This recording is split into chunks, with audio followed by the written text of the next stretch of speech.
So welcome everyone. My name is Eva Matthews-Lark. I am the program manager of Hog Island Audubon Camp in Maine. And this is our Making Bird Connections lecture series where we bring a bird-focused presentation to you each week, Tuesday nights at 7 p.m. Eastern Time. These presentations are free, but donations are encouraged to help fund our programs. I want to thank everyone that has already donated. We see you, we appreciate your support. And I also hope that you consider checking out our other programs at our website, hogisland.audubon.org. Tonight, I'm proud to present Jillian Bell. She is joining us to discuss bird-friendly communities and her work at Connecticut Audubon, where she is the Bird-Friendly Communities Program Associate. Jillian has worked with over 30 schools in Connecticut and New York to create green schoolyards and is currently leading workshops for people interested in adding native plants to their home spaces. In her off time, Jillian has been known to kayak over to Hog Island and has visited the camp on many occasions. Jillian, thank you so much for joining us tonight. Thank you, Eva. Okay, I'm going to go ahead and share my screen.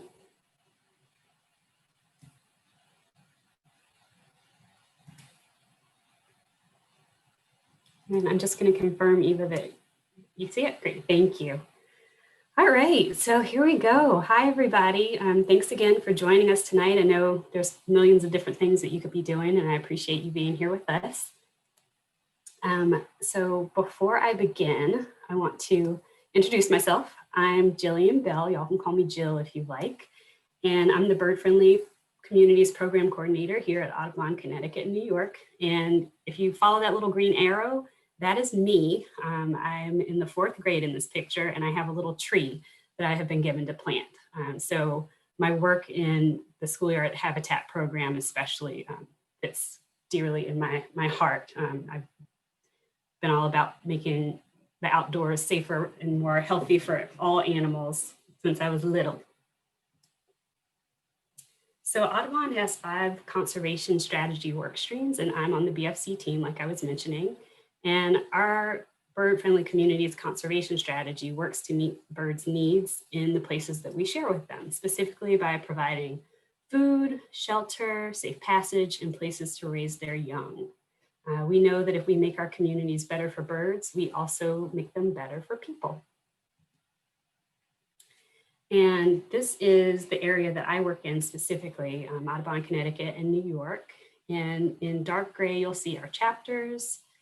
And the centers are the orangey red. We have offices at Ithaca and Albany, and that's in green. We have our sanctuaries, which are the light gray with what looks like a little tree on a hill. And we have one coastal sanctuary in Guilford, and that's the one in blue. Nationally, we have 23 state programs, which is a lot. And we have 41 centers and over 450 local chapters. So this work is far-reaching. And I'll make another connection to that a little bit later on. So within bird-friendly communities, we have bird-safe buildings, and we also have plants for birds. And bird-safe buildings includes bird-safe glass or windows and a lights out campaign. But for this particular workshop, I'm going to primarily be focusing on our plants for birds. To get us started, let's talk about plants for birds. So before I talk to you about what you can do in your yard, I want to provide some context. Here is the big picture. This is from Audubon's strategic plan. When we think about saving birds, we need to think about their migratory flyways and protecting birds everywhere they go throughout their lives. Hundreds of species migrate throughout our flyway, which is the Atlantic Flyway, and through our community every spring and fall. And so that means that our yards are an opportunity to fill in the gaps for migrants along the flyway, and also to make sure that our breeding birds and our overwintering birds can succeed too. This beauty here is a wood thrush, and I'm sure that if y'all are up in Maine, you've definitely heard this one. But it's a bird whose beautiful song rings through our eastern forests, from suburban woodlots to expansive tracts of undisturbed forests. But our forests are growing more quiet as the wood thrush and many other songbirds are disappearing at an alarming rate. The story of the wood thrush is the story of what's happening in our yards, our neighborhoods, our local parks, and our workplaces, as well as what's happening in the larger ecoregion and in the tropics.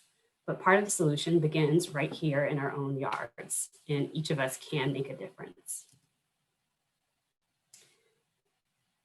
So this map, Eva, can you see this map? You can nod. If you see it's a blue, great. I always want to make sure the map's actually showing. This map shows the breeding range of the wood thrush in blue and the winter range in orange. And the arrows show a typical migration route as discovered with tracking devices. The wood thrush has a loop migration.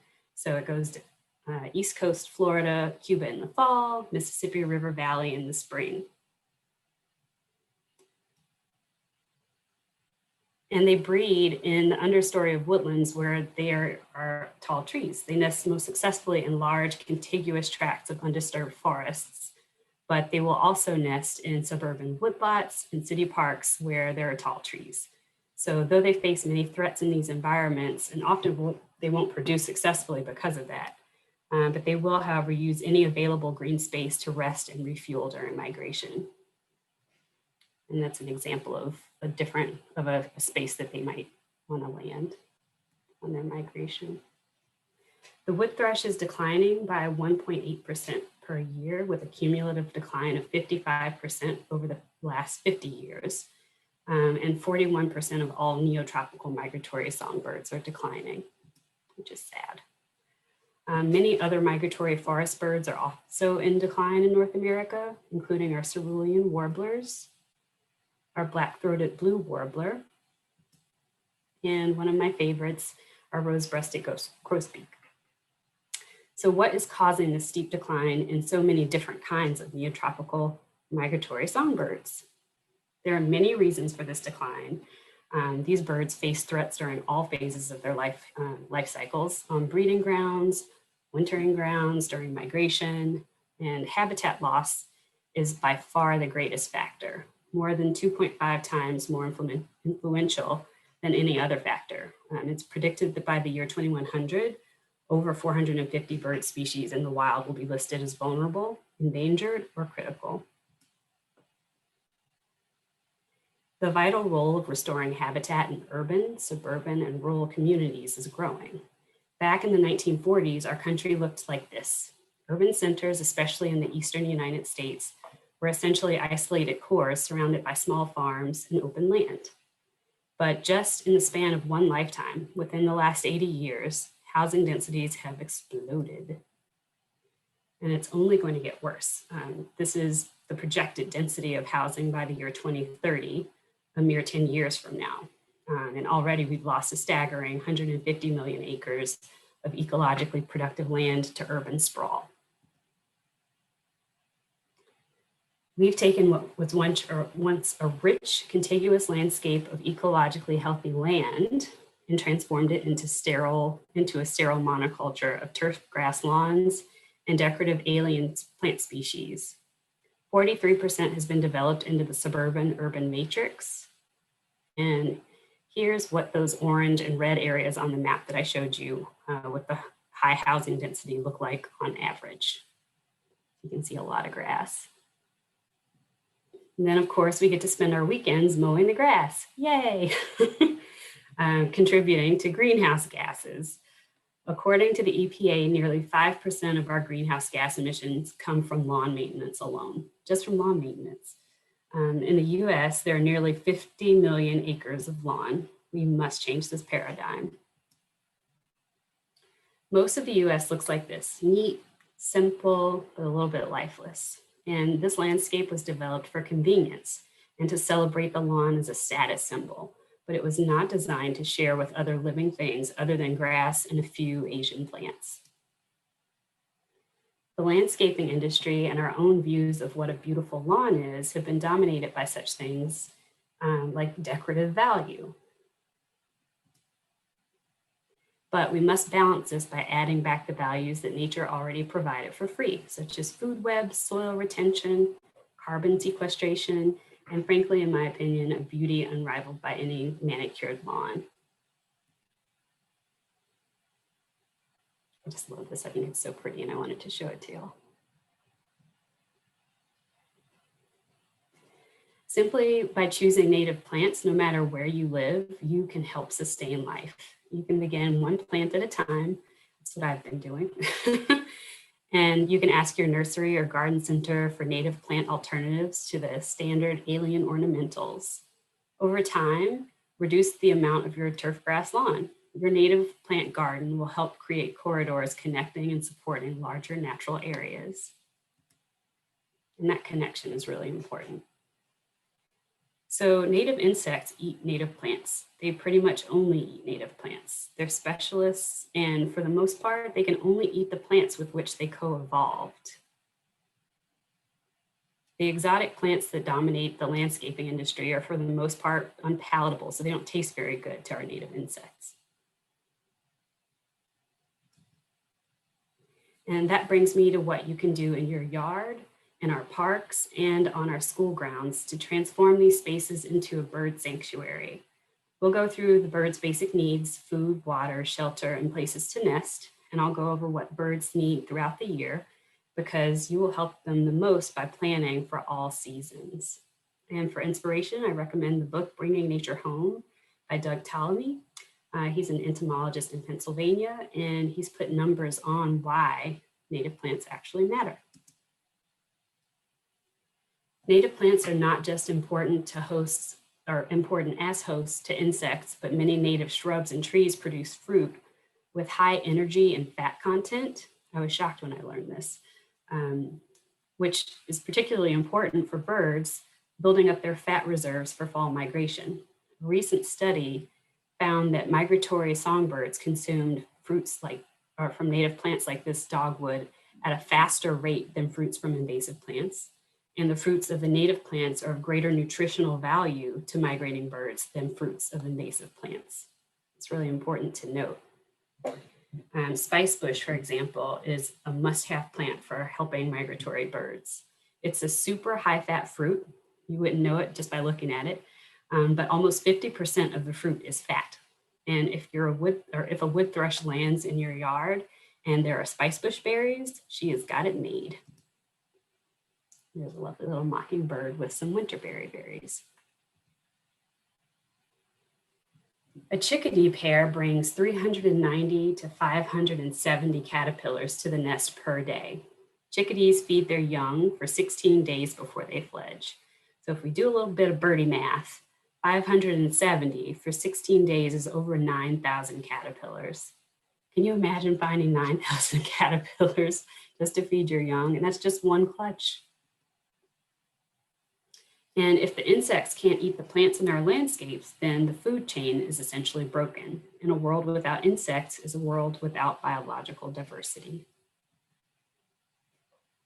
To illustrate this difference, take a look at these two groups of trees. Our native oaks in the genus Quercus are the best trees for caterpillars, hosting over 530 different species of caterpillars, whereas the ginkgo, a commonly planted ornamental landscaping tree from Asia, supports only 4 species of caterpillars. And when you're a bird in search for food for your young, that can be a life-threatening difference. Research by Dr. Doug Tallamy has shown the importance of native plants by documenting the number of caterpillars hosted by each plant genus. This list shows the best native genera of trees ranked by the number of caterpillar species each group will host.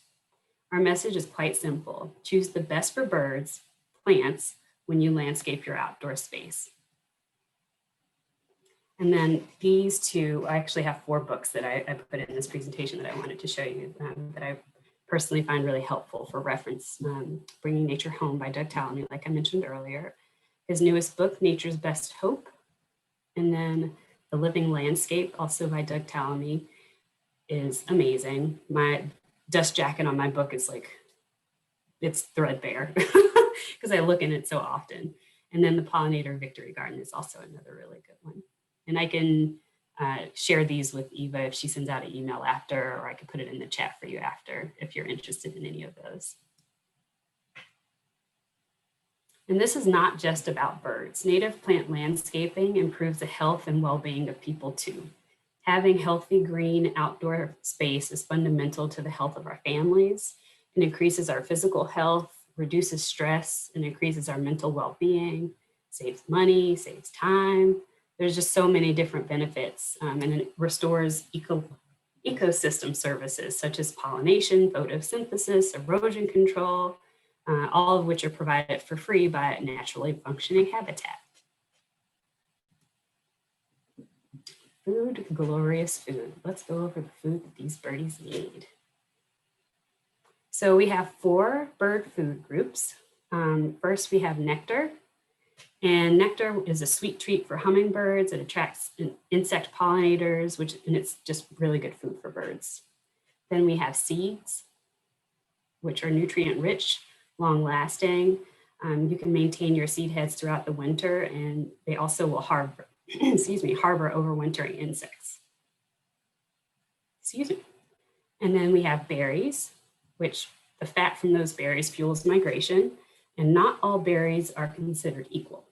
And then there in the middle, we've got a lovely little sparrow. No, actually, we got a little birdie having himself a worm there for insects. But to go back to how berries are not created equal, all berries aren't created equal. If we take a look at this slide, you can notice that the berries on multiflora rows barely have 1% average fat content, where if you look at the spice bush, it notes 48.01%, or arrowwood, viburnum, gray dogwood. They all have higher fat content, which is really important in migration for our bird friends.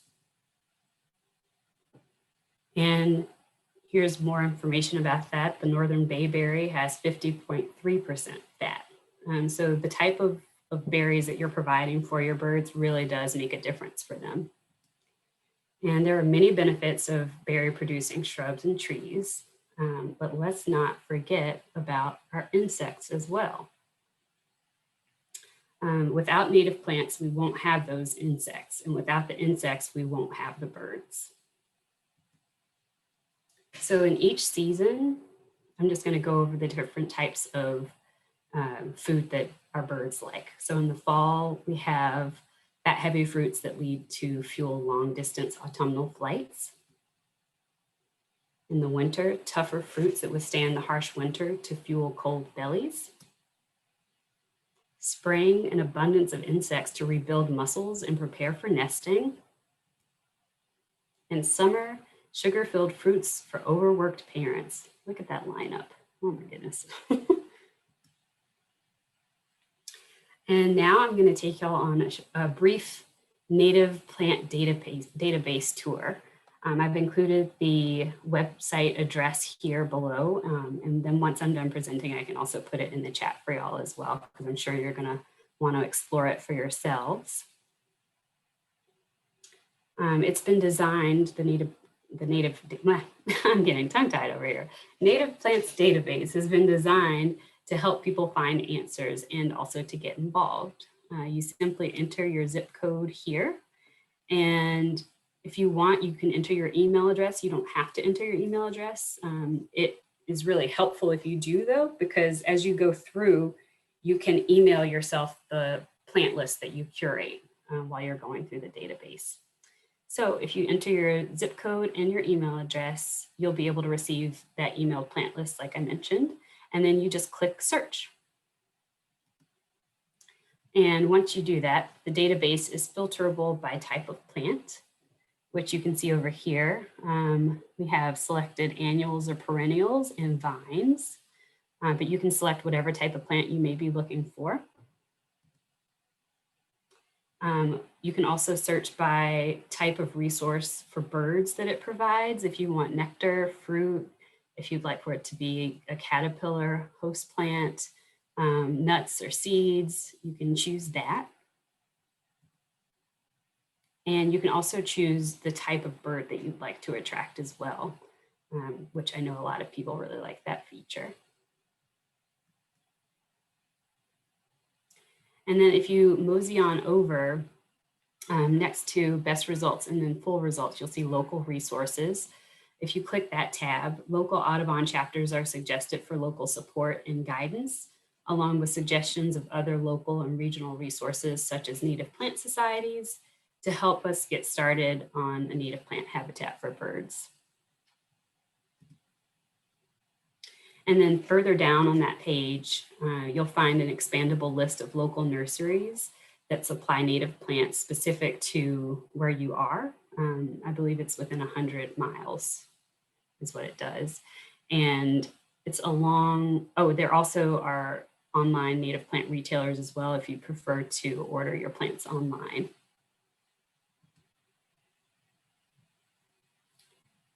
And now I'm going to take us to structural considerations. This is something I think that not a lot of people really think about, but it's really helpful. Each layer of vegetation supports different species, and thrushes and wrens, which feed in the soil and leaf litter, inhabit the ground layer. Hawks, swallows, and flycatchers keep a lookout for aerial prey from the overstory. And in between, woodpeckers, chickadees, hummingbirds, and finches find food and shelter among the shrubs in the understory. So these layers mimic a plant community, starting at the soil. You should not need to amend the soil. Ideally, you would be planting for the soil that you have. If it's rocky and dry, there's a plant for that. If it's clay-filled and slow draining, there's a plant for that. With exceptions being if you want to plant food in soils with toxins or heavy metals, in which case you'd want to use raised beds. The ground cover layer of grasses and sedges and leafy perennials are really good for stormwater management, erosion control, ground cover filler, weed and invasive control. And this layer can replace your mulch. If you think of it, you can think of it as green mulch. The seasonal theme layer, they're a little bit taller and usually have brighter colors, while the structural layer is taller still and grows in between the others, never in isolation. And as we proceed, I want to highlight two of the references that I used to inform this session today. And I also use, again, the living landscape for my own personal, reference as well. So this is not necessarily our goal. I know I've seen a lot of gardens that look like this. Many traditional plantings will have open soil and it allows sunlight to directly reach the ground. And this is a problem because it can raise soil temperature dramatically and lead to quick evaporation of plant essential soil moisture.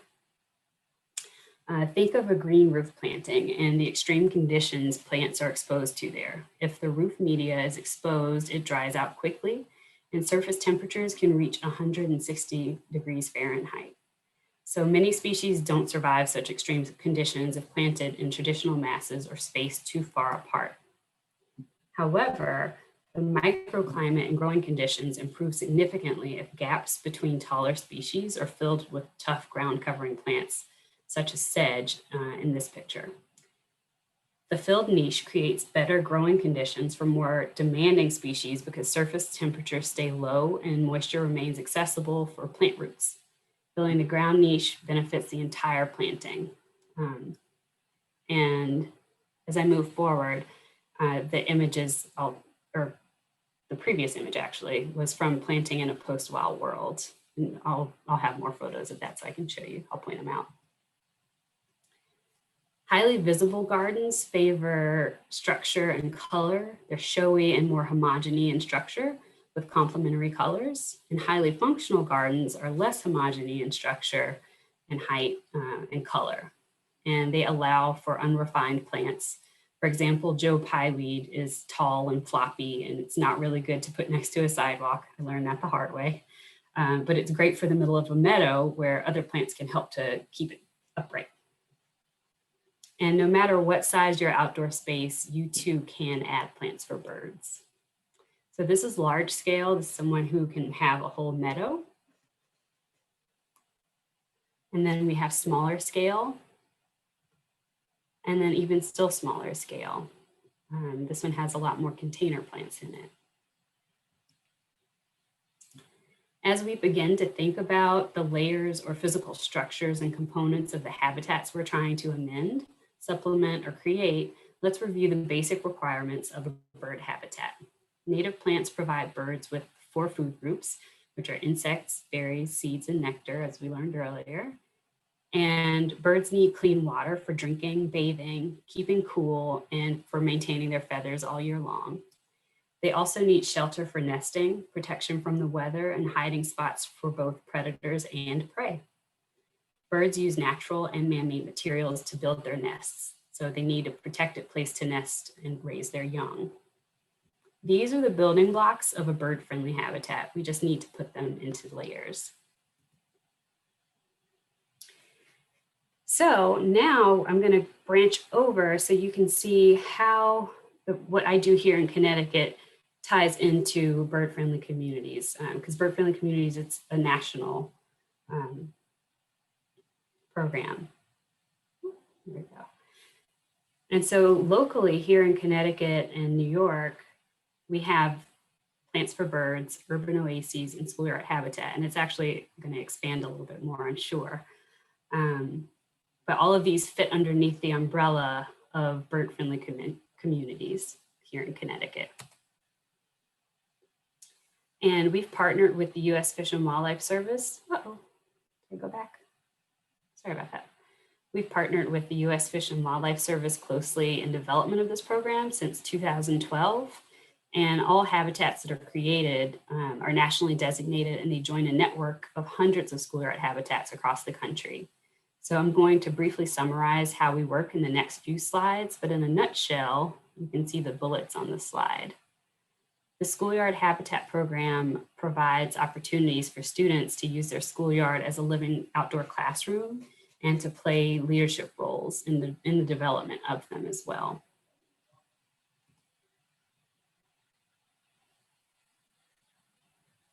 And so we're going to be connecting, or we do connect students with the outdoors and create a safe and accessible area, a green space for them to connect where, sorry about that, where it's needed most. A lot of the schools that we work with here are in urban areas, and a lot of the students have reported not feeling it is safe to go out to those areas to explore and play on their own. And so this gives them that space. Creating habitat and migratory bird rest stops in urban areas. And also inspiring the next generation of conservation leaders. Now under the Schoolyard Habitat Program umbrella itself, you can see there are many pieces that go into this program. Family engagement, school day programs, leadership development training, teacher training, habitat development and stewardship guidance, and so on. So in terms of creating habitat, over the academic year, we train teachers on how to use the U.S. Fish and Wildlife Service project guide. We have a request for proposals. So, oh, my cat's outside yelling at me, sorry about the distraction. Where schools will apply for mini grant funds. So we help them with funding to be able to plant these habitats. And we have a rubric process for choosing the schools. The focus of this is underserved schools. And we provide grants to schools to create those projects, like I mentioned, and to receive training as well. We offer this program on a fee basis as well for schools that can afford it. And you'll see on the left here, this is just like kind of a grassy little slopey area that was turned into this habitat here. This habitat has actually grown so much. The teacher that was in charge of it was slowly inching his mulching further out, and he kept adding plants to it, so it's huge and it's gorgeous. At the end of the school year, each school creates a habitat and they unveil, which they're nationally designated. They'll fill out an application, and then at the end, once their application is approved, they will receive a sign.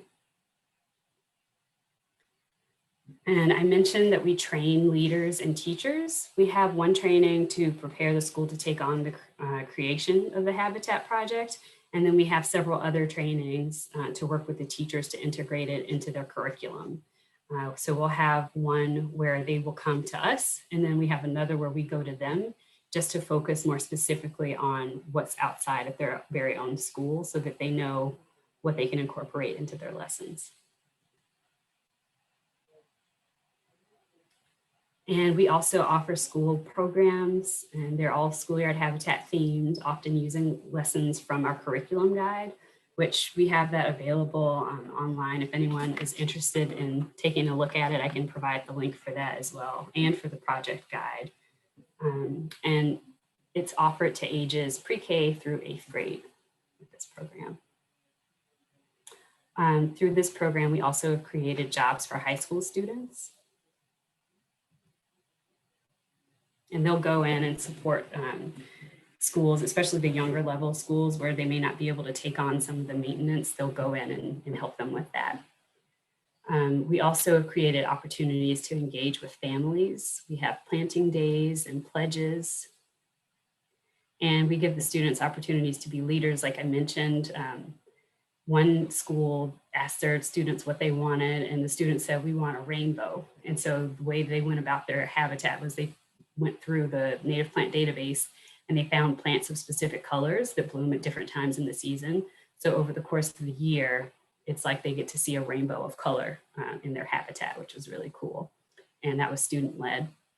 And then here at the Franklin Elementary School, you can see this is their sign that they put out to welcome people to their schoolyard habitat. And they had different students draw the different little pieces of this picture. So they created their own signage as well.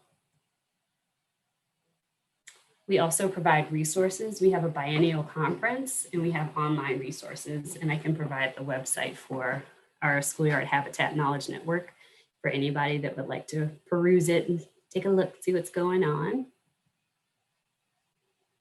And we actually have 41 schools that participate in our programming across 10 cities. And we have 29 officially designated habitats, soon to be 30. Our 30th will come online in the spring. And we have 15 urban oases sites. And about 5,000 native plants have been planted, 30,000 students engaged, 350 teachers trained, and 5,000 volunteers have been engaged in stewardship with our program. And we work diligently to measure the impact of this program by administering pre and post program attitude surveys to teachers and students. We measure the attitudes about the environment. And we found that there's a direct link between how their teacher feels about going outside and about the environment to how the students feel about going outside and about the environment. And we'll also administer pre and post tests to the students as well, based on lessons that the teachers choose to implement. So it's a lot of different moving pieces, as you can tell, and we're able to do this because we have a new, well, it's not a new partnership, but we created a new type of refuge initiative to forge these connections between the National Wildlife Refuge System, natural resource conservation, and urban communities. So we are a part of the New Haven Harbor Watershed Urban Wildlife Refuge Partnership. I'm always proud of myself when I can say that without getting tongue-tied, because it's a doozy. Yeah, so we have a lot of partners here in New Haven to get these programs going and successful. And here are some of our partners here in New Haven specifically that is making this all happen. And before I wrap up, I just wanted to show you all some examples of a couple of our schoolyard habitat sites. This one is at Worthington Hooker School in New Haven. Before it was just a little grassy area, and now you can see they have done such a great job with their planting, and the school or the students will walk along the path. And they also added seating to their habitat as well that's not seen in this picture. And then we've had 2 schools so far who don't have any green space at all at their schools. And so they have planted in planters native plants so in their courtyards so that students can have access to safe green space. And that was really fun. This is an urban oases site at McGrath Park in Prospect. And the main difference between the urban oases program and our schoolyard habitat sites are just that they're at parks and not at schools. So the curriculum component isn't there. But the restoration of habitat piece is definitely still the same. And that's just a piece of what our work is here in Connecticut. Before I hand it back over to Eva and then to Marlene, I want to reiterate that nationally we have 23 state programs, 41 centers, and over 450 local chapters, which is pretty powerful. And I want to thank all of y'all for being a part of that. So thank you very much. And I look forward to your questions a little bit later in the evening.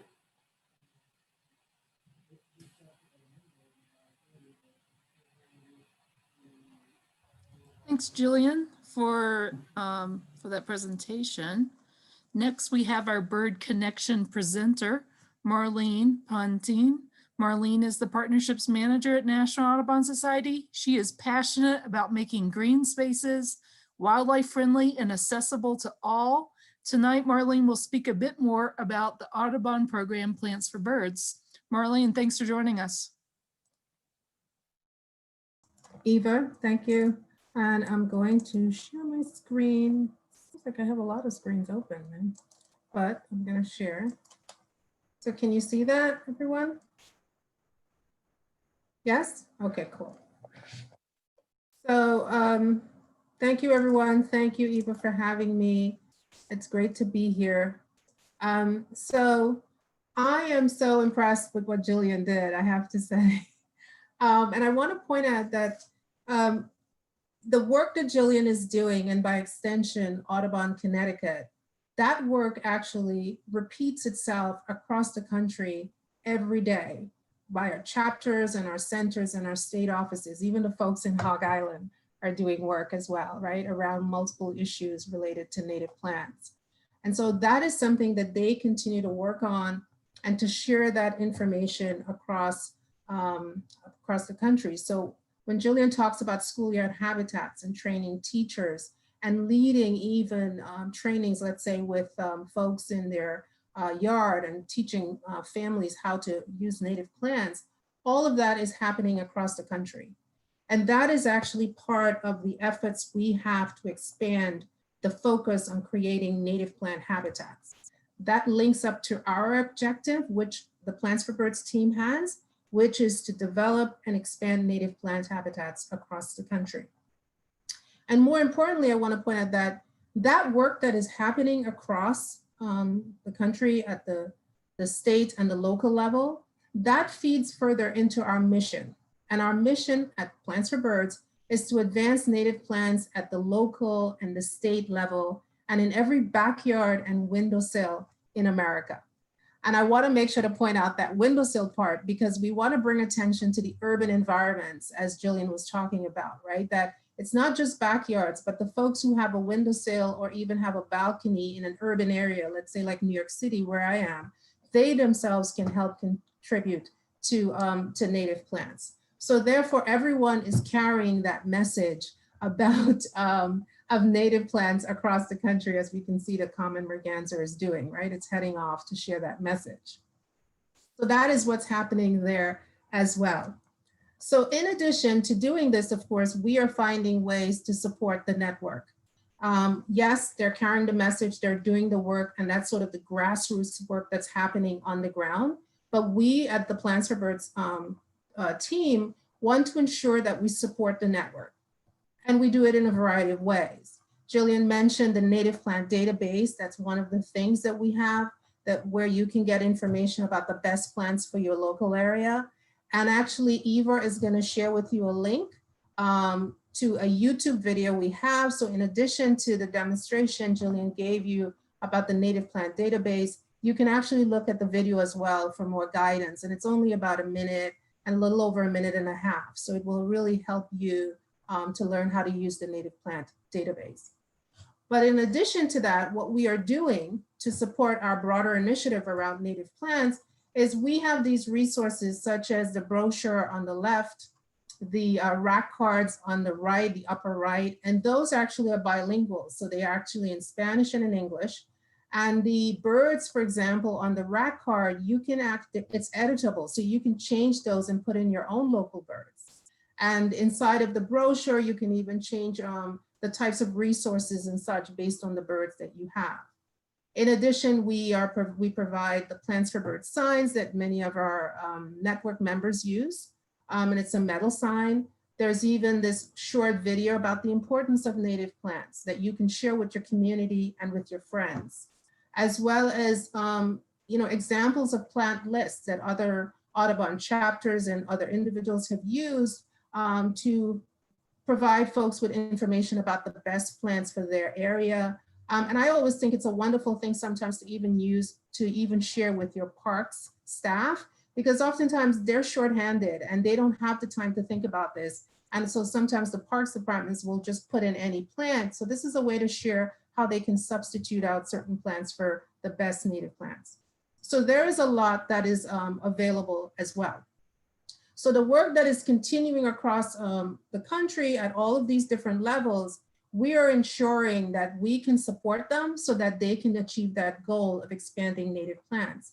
We also, as part of our broader initiative, we provide trainings. So we are always doing webinar trainings and other trainings around native plants as well to support the network. And that is available to folks like Jillian and anyone else at the chapters and centers and sanctuaries, and even state offices will join us as well.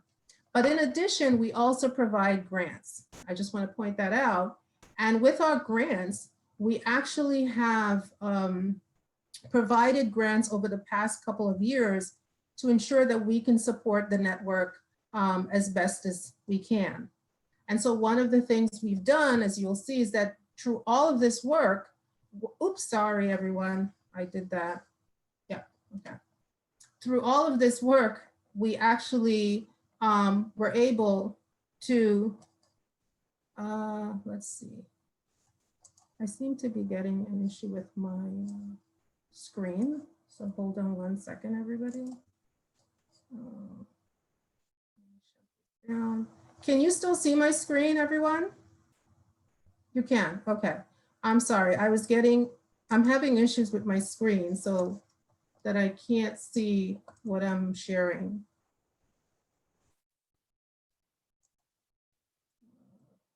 Okay, so it's always something technical happening here.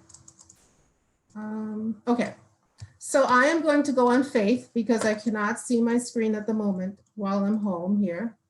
So, so here's what's gonna happen. So anyway, yeah, thank you. Go back there. Oh, great. So in addition, what we have been doing is in providing all of these services, we have been seeing some success along the way. So Eva, can you see my PowerPoint slides? You stopped sharing your screen. Yeah, that's what I thought. Okay. We were just seeing your desktop there at the end. Yeah, I think my screen got dropped. Sorry, everyone. So let me do this again. Share screen. Okay, can you see it now? Yes, looks good. Okay, good. Okay, good. All right, let's see if this works. Okay, good. So what has happened is by providing all of these different resources, we have actually begun to see some successes.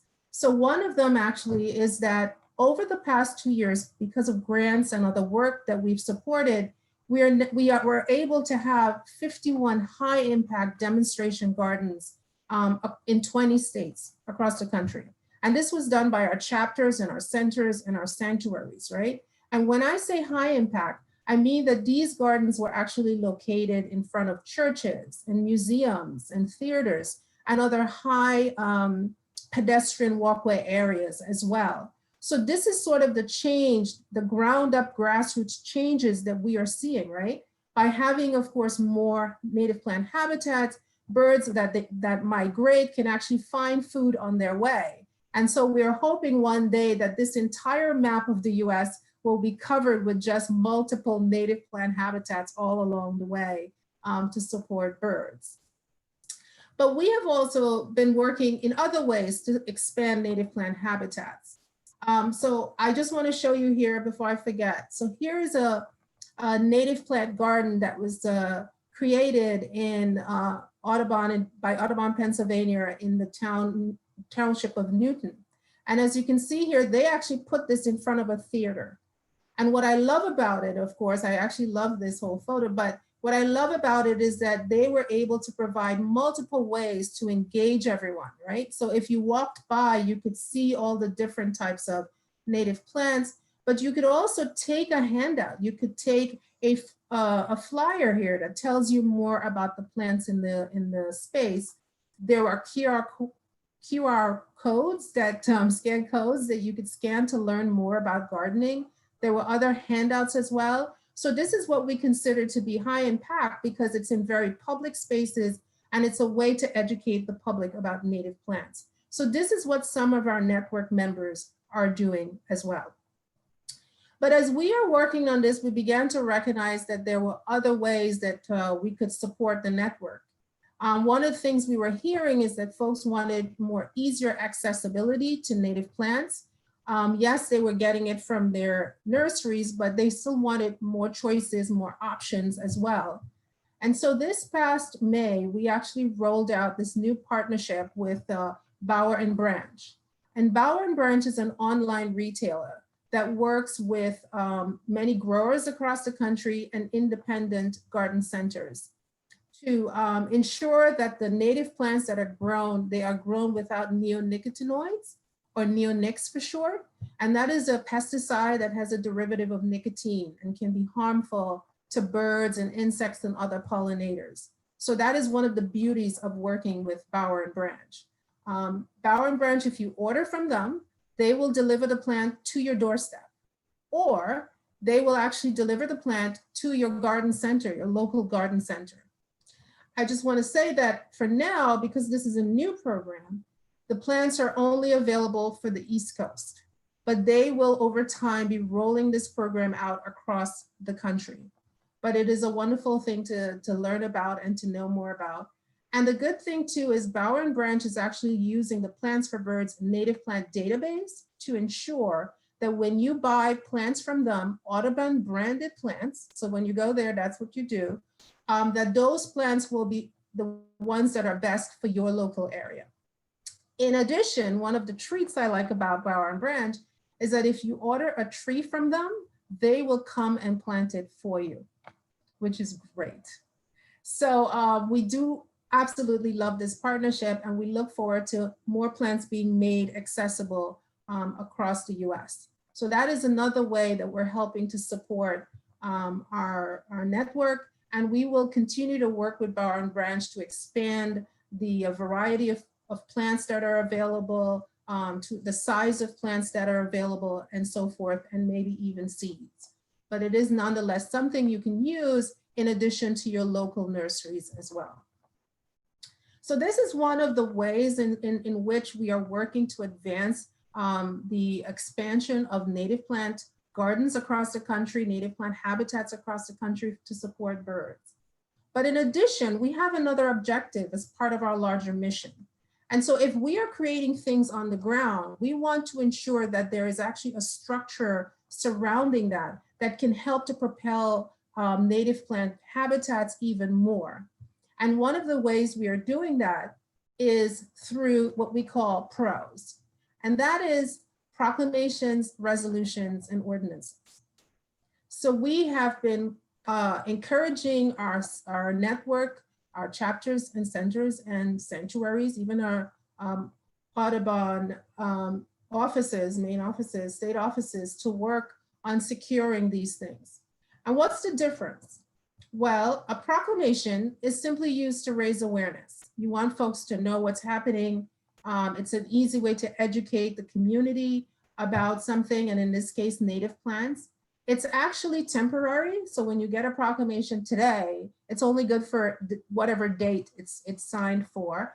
But nonetheless, it is a way to talk about things and promote on your social media page and bring the community together for a celebration, maybe even have a signing as well. That is one way to do it. The other one, of course, is a resolution. So whereas a proclamation can be issued by one elected official, a resolution actually has to be issued by maybe a body, and it can be for a longer period of time. But I would say, of course, the granddaddy of them all, as we know, are laws. And that's what an ordinance is. So if our network was able to secure ordinances, then that would be enforceable, it would be in place. And so then it would be a wonderful opportunity to have, let's say, more native planting along state right of ways and on even federal properties and so forth, even locally, right, in terms of parks and so forth. So we have been working with our network to expand that. That is one of the broad projects that we have going on. And we actually have had folks involved as well, right? Many of our network members are involved.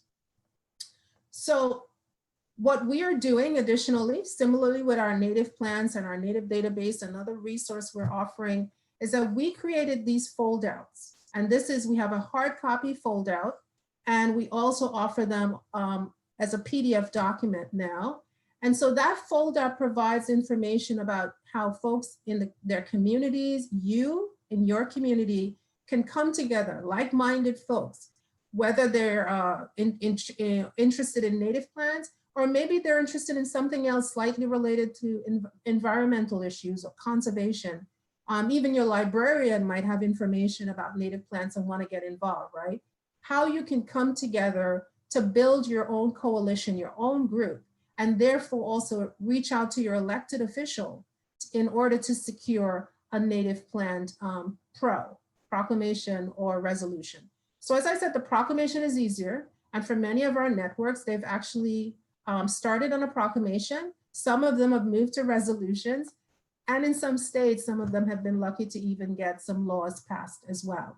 So this is another way that we are working to broaden our scope around native plants to make sure that it's accessible at every level. And so we've had successes similar to our high impact demonstration gardens. We've had successes with our pros. So here I'm giving you two examples. On the left is Arkansas Audubon, and they were able to secure a proclamation from their governor, right? Asa Hutchinson. And that was just recently. And then we also have even the Valley Forge Audubon Society in Pennsylvania. They were able to obtain a resolution from their board of supervisors of the township as well in support of native plants. And so this is something that we are encouraging everyone to do. I want to mention that earlier this year, between late January into March, in spite of COVID, any number of our grantees were able to obtain 8 pros and mostly proclamations and resolutions in support of native plants, and they still continue to obtain even more as we move along. So the more this is done, the more you can bring folks together to advocate for native plants brings greater attention. And if you can bring that legal might behind it, then it is even more important so that the work Jillian is doing on the ground can have even greater impact in her community as well. I would be remiss if I don't mention, as part of our broader initiative, we're also working with the campus chapters. So they themselves now, we've worked with 4 campus chapters as part of the broader Audubon campus chapter program. And so those 4 of those campus chapters are working to create native plant habitats. And we're also beginning to train them as well to obtain proclamations on campus from their school official, so that those folks can bring attention to native plants on the school, college campuses, as well as, of course, what is happening with the traditional chapters. So to pull this all together is to say that, you know, the work, as I said, that Jillian is doing on the ground, that Audubon Connecticut is doing on the ground, this is just one of a larger pie. And we at the Plants for Birds team and the program at Audubon, we will continue to work to support everyone on the ground to be able to accomplish our goals of advancing native plant use across all different municipal levels of government, and of course in communities, backyards, and windowsills. Thank you. Thanks so much, Marlene, for that information about what's going on around the network. And thank all of you out there who are joining us tonight. I do have some questions that people have been dropping, and remember, there's still time to keep adding questions But we'll get started with a question from, we'll start with Barbara. She asked, how can my birding friends who couldn't attend tonight's Zoom watch this later? Since we did have some technical difficulties getting this streamed over on Facebook, I did want to address this, let you know that we have recorded the presentation. So I will be uploading that to our Facebook page tomorrow, and people can view it there if they were not able to join tonight. But for Marlene and Jillian, here are some questions for you. One comes from Marcy. She asks, Jillian, will the books that you mentioned, like the Doug Tallamy book, would they be useful for parts of the Western United States or the Pacific Northwest? Yes, especially the living landscape one. Again, I think it's probably my favorite. I'm plugging it because it's my favorite. But in that book, they actually have the whole US covered in terms of recommendations for native plants. And it breaks down the different types of plants. Like if you want something that's more fragrant, if you want something that's shade tolerant or needs to be in full sun or needs a lot of water, it's a really great resource. And I definitely recommend that one for sure. Great. Our next question is from Wendy. At the beginning of your presentation, Jillian, you were talking about the wood thrush. Is that an endangered species? It's declining right now, so we're trying to prevent it from becoming an endangered species. Great. We have another question from Lois about native caterpillars. Her specific question was what willow tree would attract them, but maybe more generally, what trees could you plant to attract native caterpillars to your yard? So definitely if you wanted more bang for your buck, I would say an oak tree is fantastic. It just supports, so in addition to it being a great caterpillar host plant, the acorns from it support so many other species of life. You can support squirrels, you can support chipmunks. I know blue jays love them. Lots of birds appreciate nuts from an oak tree. So I'd recommend an oak tree. There's also, depending on the amount of space that you have, if you prefer to have like a shrub, there's tons of different shrubs out there that will also support native caterpillar species. I guess it depends on the space that you're looking at and how large you want it to be, but there are plethora of options for you. This question's for Marlene. If you wanted to have, you mentioned grants earlier, how would you go about finding information about those grants? They can reach out to us directly if they choose to, because those grants operate at different times of the year. The Burke grants that we had been assigning for the providing for the past 3 years, that has now come to an end. But actually there is, I think within another week or so, the collaborative grant is going to open up, and that's small money. It's about $1,000, but nonetheless, it's a way to get you going. And then there's also grants that will be rolling out as well early next year. So feel free to reach out to us and we can pass you on to the correct party for you to get more information about those grants. Great. And what would be the best way to reach you, Marlene, if someone wanted to? At my Audubon address, mpantin@audubon.org, Pantin. So M as in Mary, Pantin @audubon.org. And just make sure you tell me you were on the Hog Island presentation too. Great. We have another question from the chat. They ask, in addition to native gardening, what about bird feeders? Are they helpful to birds? Bird feeders are helpful to birds. I don't know that they necessarily need them. Ideally, we would be planting our bird feeders with our plants.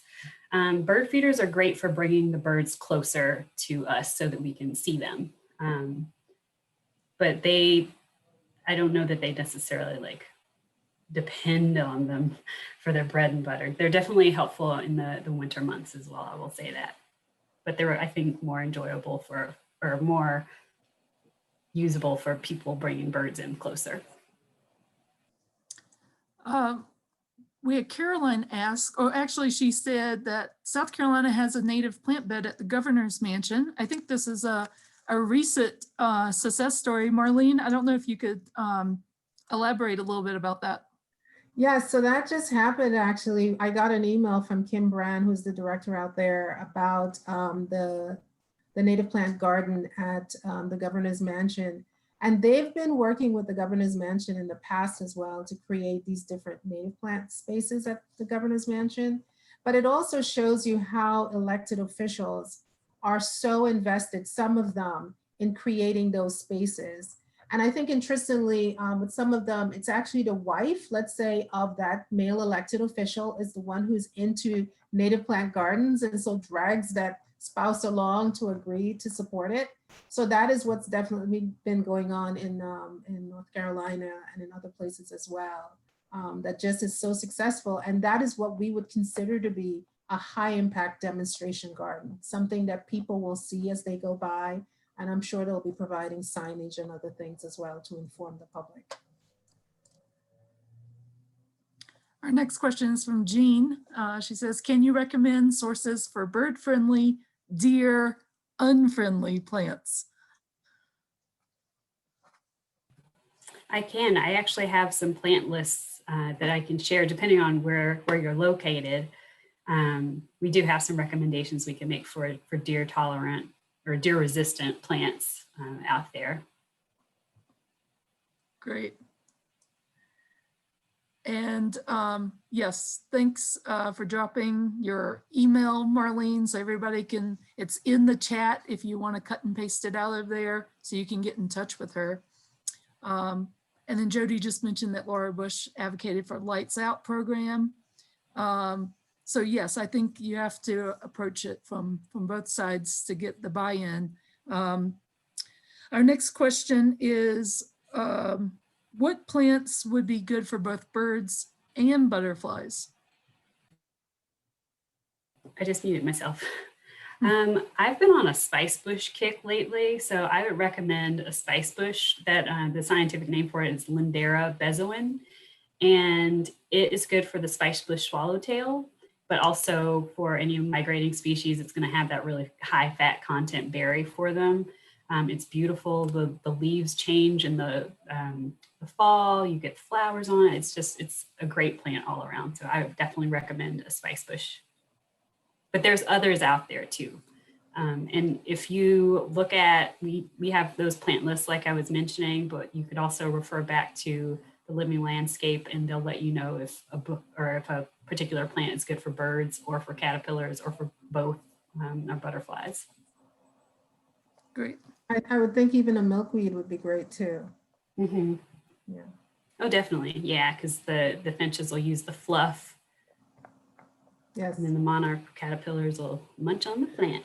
I actually have a milkweed that I got from Bower and Branch that's been sitting on my fire escape this summer, so it was great. Oh, that's awesome. Marlene, earlier you shared some different brochures and handouts that people could, that Audubon has created. How would you go about requesting those if you wanted them for like your local Audubon chapter or for a local garden club? So again, they can reach out to me by email and just let me know what they need. We also have access, if they don't have access to Audubon Works, where there are additional resources that they can download themselves, they can let me know so that I can get them onto Audubon Works. But they can reach out to us at the Plants for Words program, and we'll share those resources with them. So Marlene is a one-stop shop. You can reach out to her about grants. You can reach out to her about brochures. Really, the whole Audubon team here is available for you for anything that you need. So definitely feel free to reach out to us. If you can't get Marlene, you can always email me and I can make sure that I get you guys connected. At Hog Island, we have been working on putting in more native plants. And I was going to share a new project. I know we have a lot of Hog Island alumni on the call. So I was just going to share a new thing that has happened over the summer. So here is a picture of our new outdoor classroom. this is part of when Steve Kress retired, this will be a native plant garden around this, and this will be a structure that we can use for teaching. So I just wanted people to know that things are still happening at Hog Island, even though we couldn't have programs this summer. We are doing lots of fun improvements, including planting more native plants and creating more outdoor spaces for teaching. So I just wanted to share that little highlight. And then of course, over on Hog Island itself, our volunteer team, the Friends of Hog Island, have been hard at work adapting our gardens and landscapes so that they can be more bird friendly and native. Though we still keep some of our gardens for our kitchen purposes, since we like to make our own food for some of our dishes that we have. But yes, I wanted to just share that a little snippet from Hog Island, things that are happening this summer. And the other thing I wanted to share that goes along with these presentations is because of this National Audubon Initiative, we actually created a week of camp called Creating Bird-Friendly Habitats. And when we ran it last year, we were able to have Doug Tallamy there. We run this program in conjunction with the Coastal Maine Botanical Garden that's nearby.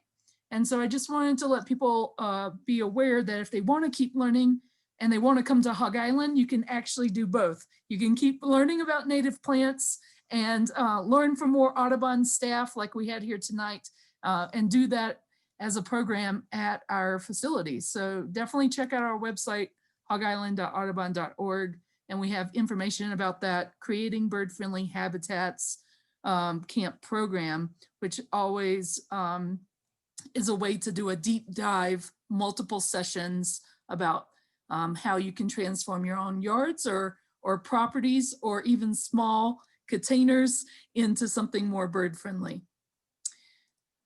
And we're closing here on the end of the hour, but I do see that there's lots of resources that people have been sharing, including that video that Marlene mentioned about how to use the native plant database, lots of articles that Audubon has written.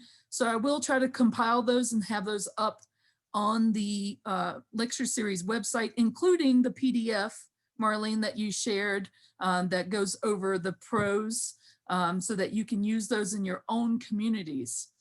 And I see lots of other people have also been recommending some great resources in the chat. So I'll try to pull those out as well so that we can all have those to keep learning after tonight. But I wanted to, before we close out tonight, I want to give a huge thanks to Marlene and to Jillian for your time, your expertise, your knowledge. Now all of you have Marlene's email, so you can keep contacting her. Jillian is easily accessible at Connecticut Audubon, so you can reach out to her there as well. But thank you both for joining us tonight and sharing with our Hog Island community more about plants for birds and bird-friendly communities. Thank you so much. Yeah, thank you. Jillian. Marlene. And next week, on Tuesday night, we will have our new speakers. On October 29th, we'll have a wonderful presentation by Jean Hall called Volunteering Through the Lens. It'll be about photography. And we'll have our Bird Connection speaker from Audubon Magazine, Sabine Meyer. So come and join us next week. It'll be 2 for 1, photography and volunteering in our presentation. And hopefully we'll have our streaming difficulties fixed. But regardless, you can always join us on this Zoom call. And that's the best way to register and make sure you have a place to see these presentations. And I really want to say thank you so much for your time and for being here. And I hope to see you next week. Bye.